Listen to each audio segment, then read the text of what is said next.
মুখ্যমন্ত্রী মমতা বন্দ্যোপাধ্যায় তিনি 3 দিনের মুম্বাই সফরে। আজ উদ্ধব ঠাকরে এবং শরদ পাওয়ারের সঙ্গে বৈঠক করবেন মমতা।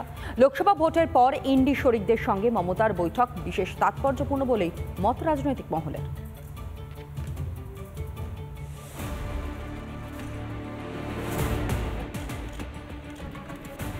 লোকসভা ভোটের পর ফের মুখোমুখি হচ্ছেন ইন্ডি জোটের শরিকরা। তবে সবাই নয়, শুধুমাত্র শরদ পাওয়ার, উদ্ধব ঠাকরে, অখিলেশ যাদব ও মমতা বন্দ্যোপাধ্যায়ের বৈঠক হবে। বৃহস্পতিবারই মুম্বাই গিয়েছেন মমতা, যদিও কি কারণে বৈঠক সে বিষয়ে খোলসা করেননি তিনি। আমি কালকে উদ্ধব ঠাকরের সাথে একটা অ্যাপয়েন্টমেন্ট করেছি, রাজনৈতিক কথা হবে, কারণ অনেকদিন দেখা হয়নি ইলেকশনের পর। এবং শারদজির বাড়িতেও যাব, শারদ পাওয়ারের সাথেও আমি একটা অ্যাপয়েন্টমেন্ট করেছি, একটা 4টে আছে, একটা 5টা আছে। অখিলেশও কালকে গিয়ে পৌঁছবে, ওর সাথেও দেখা হলে হয়ে যেতে পারে, এখনো ঠিক হয়নি কখন পৌঁছবে না পৌঁছবে। বৈঠকে উপস্থিত থাকবেন সমাজবাদী পার্টির সুপ্রিমো অখিলেশ যাদব। বৈঠকে সপা সুপ্রিমো থাকলেও থাকছে না কংগ্রেসের কোনো প্রতিনিধি। কিন্তু কেন? তাহলে কি কংগ্রেসকে বৈঠকে আমন্ত্রণই জানানো হয়নি, নাকি কংগ্রেসকে এড়াতে চান মমতা বন্দ্যোপাধ্যায় বা অখিলেশ যাদব? উত্তরপ্রদেশের রাজনীতিতে কান পাতলেই শোনা যাচ্ছে রাজ্য রাজনীতিতে কংগ্রেসকে জায়গা ছাড়তে নারাজ সপা। উত্তরপ্রদেশের সামনেই 10টি বিধানসভায় উপনির্বাচন। সূত্রের খবর, ওই নির্বাচনে একলা চলো নীতি নিয়েছে সপা।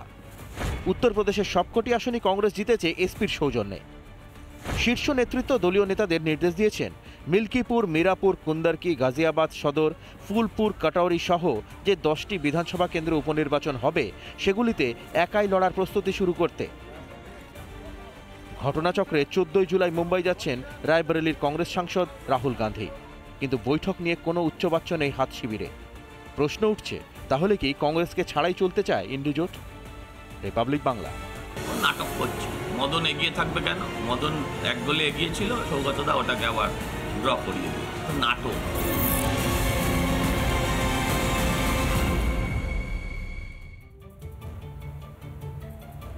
ডোমজুড়ে ডাকাতি কাণ্ডের তদন্তে নেমে চক্ষু চড়ক গাছ পুলিশে। ছাপোষা এক গৃহবধূই নাকি ডাকাতির মাস্টার প্ল্যান তৈরি করেছিল। কিন্তু কি এই মাস্টার প্ল্যান পৌলমী? একদমই তাই। এই যে চাচি, যিনি ওরফে আশা দেবী, তিনি নাকি চাচি 420-এর মতো কাজ করেছিলেন। কি করেছিলেন না, ডাকাতির পুরো পরিকল্পনা করেছিলেন। আর কিভাবে তিনি করলেন তা নিয়ে এখনো পর্যন্ত ধন্ধ কাটছে না। তদন্তে একের পর এক চাঞ্চল্যকর তথ্য উঠে আসছে। ছাপোষা গৃহবধূ কিভাবে এই ডাকাতির ছক কষলেন তা নিয়েও চক্ষু চড়ক কাজ দুদে অফিসারদের।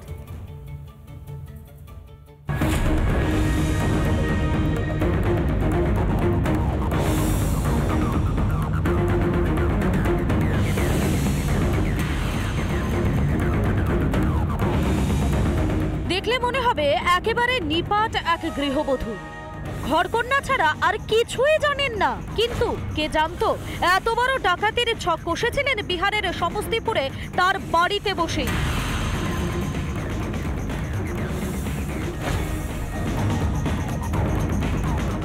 এমনকি দলের কে কোথায় যাবে তাও ঠিক করে দিতেন চাচি, অর্থাৎ আশা দেবী। 40 অর্ধ এই চাচিকে দেখে বোঝার উপায় ছিল না কতটা বুদ্ধি ধরেন তিনি।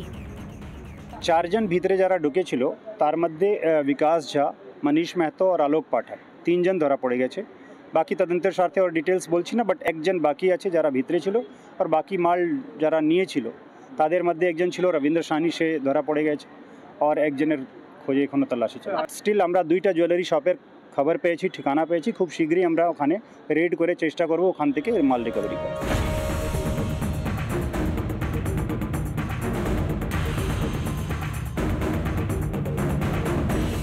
11 জুন ডাকাতির ঘটনা ঘটেছিল হাওড়ার ডোমজুড়ে। ডাকাত দল মোটর বাইকে চেপে ডাকাতি করতে আসে। মাথায় ছিল হেলমেট, মুখে চাপা থাকায় প্রথমে চিনতে পারা যায়নি ডাকাত দলকে।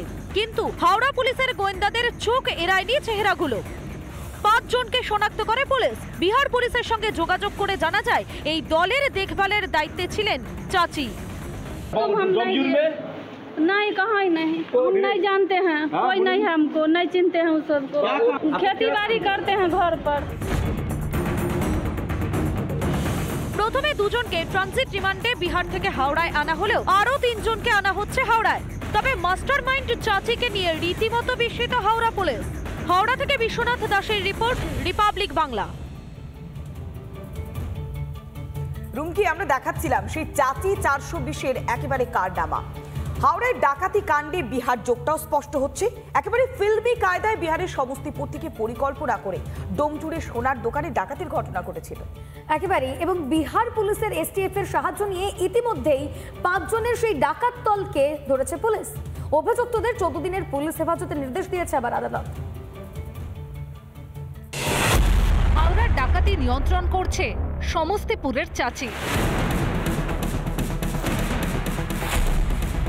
নতুন প্রজন্মকে কাজে লাগিয়ে ডাকাতির ঘটনা ঘটাচ্ছেন বিহারের চাচি। পুলিশ সূত্র বলছে ডোমজুড়ে ডাকাতির ঘটনায় লজিস্টিক্স সাপোর্ট দিয়েছিলেন চাচি। ওই মনীষের মাধ্যমে ওখানে একটা ভাড়া বাড়ি ঠিক করে এনাদের যে ক্রাইম করার জন্য বাইক দরকার ছিল, ওটা চাচিরই একটা আত্মীয়, চাচির মাধ্যমে যোগাযোগ রেখে সেকেন্ড হ্যান্ড বাইকগুলো কিনতে হেল্প করে। ডোমজুড় ডাকাতি কাণ্ডে গ্রেপ্তার প্রধান অভিযুক্ত বিহারের সমস্তিপুরের এই গ্যাংয়ের মাথা রবীন্দ্র সাহানি। তাকেই ডাকাতিতে সাহায্য করেছিলেন আশা দেবী ওরফে চাচি। এই ডাকাতির সঙ্গে যুক্ত আরো 4 জন। কারা যুক্ত ডাকাতিতে? রবীন্দ্র সাহানি, আশা দেবী ওরফে চাচি, বিকাশ কুমার ঝা, অলোক কুমার পাঠক, মনীষ কুমার মাহাতো। ইনভেস্টিগেশনে যেটা পাওয়া গেল কি এরা আগে সুবোধের সঙ্গে কাজ করতো, বাট অ্যাট প্রেজেন্ট এরা নিজের একটা গ্রুপ ফর্ম করেছে।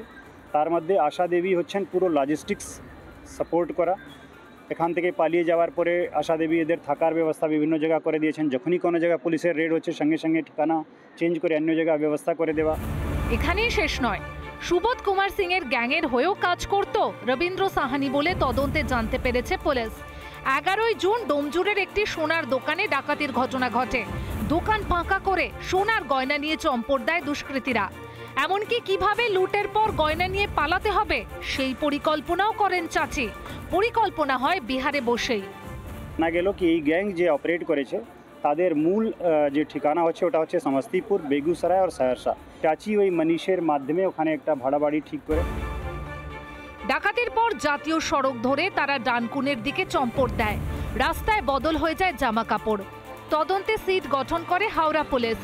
সেই সিটের অফিসাররা বিহার পুলিশের এসটিএফ এর সঙ্গে কাজ করে এই ঘটনার কিনারা করেন। ধৃতদের ট্রানজিট রিমান্ডে হাওড়ায় নিয়ে আসা হচ্ছে। হাওড়া থেকে বিশ্বনাথ দাসের রিপোর্ট, রিপাবলিক বাংলা।